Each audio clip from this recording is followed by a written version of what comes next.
You know, for the longest time, we've thought of using seawater for industry as this necessary evil. It takes a ton of energy and it creates all sorts of environmental headaches.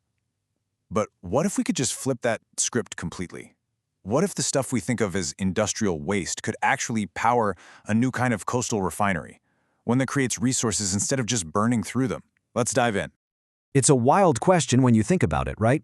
A huge, bustling city right on the coast with a massive ocean at its doorstep, but it's thirsty. And look, this isn't just some thought experiment. It's the reality for some of the most important economic regions on the planet.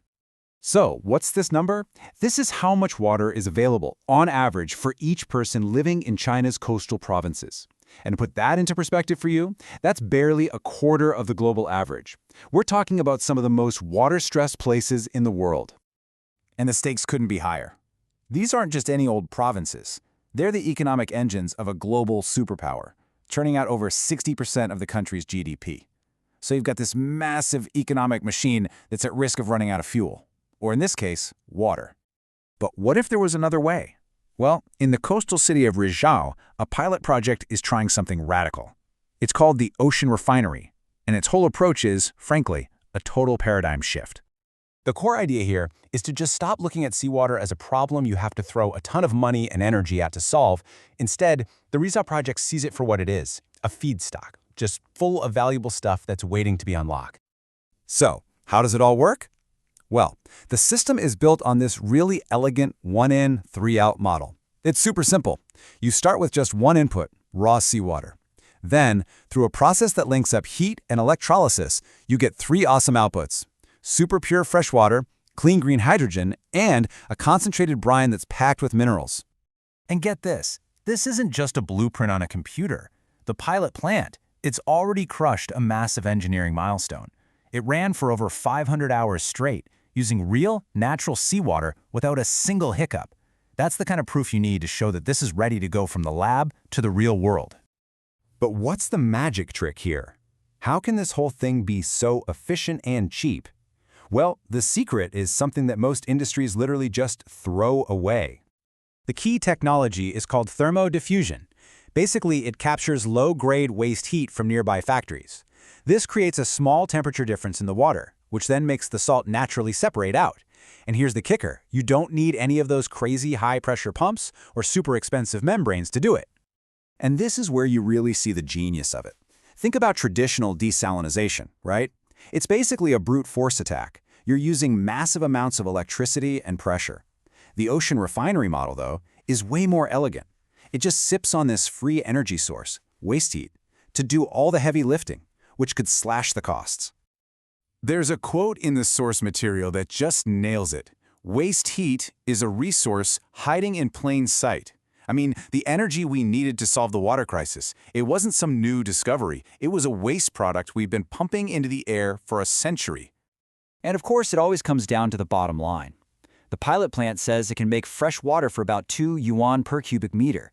And that number, folks, is a potential game changer. It makes this model truly competitive with traditional water sources. Okay, so a successful pilot project in one city? That's awesome. But the real question is, could this thing go global? Let's zoom out and take a look at the bigger picture. So the first thing to get is that this project didn't just pop up out of nowhere. By 2015, China had already built up a total desalination capacity of over 1 million cubic meters a day. The Ocean Refinery is the next step, an evolution in a huge, ongoing national plan to secure water. If you look at how things are done right now, you'll see China's desalination pretty much relies on two power-hungry technologies: reverse osmosis and multi-effect distillation. The Rizhao model, by tapping into waste heat, offers a totally different and maybe a much smarter way to do things. Okay, but let's be real. Can an entire country actually shift its infrastructure to use a new resource like this? I mean, is that even possible? Well, let's take a look at a real-world example. This chart shows Sweden's energy use for heating starting way back in 1983. See that orange slice at the bottom? That's oil. Now watch how it basically vanishes over 2 decades. So how'd they pull that off? This next chart tells the story. They build these amazing integrated heating systems. And just look at that red section right on top. Waste heat. Sweden's massive energy transition was powered, in part, by the exact same resource that the Ocean Refinery is using.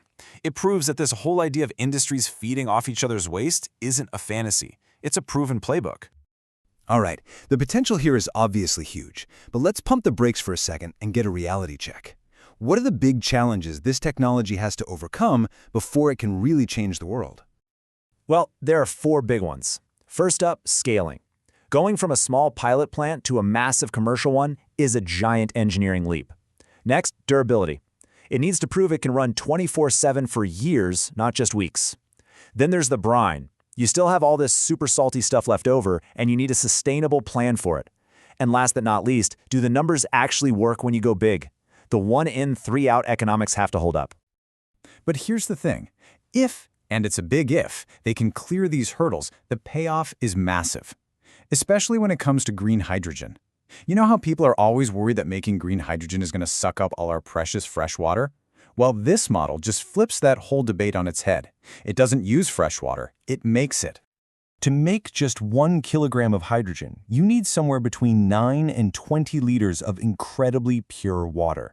The Ocean Refinery doesn't pull that water from rivers or aquifers. It makes it right there, on site, straight from the ocean. And all of this really leads to one big, mind-bending question.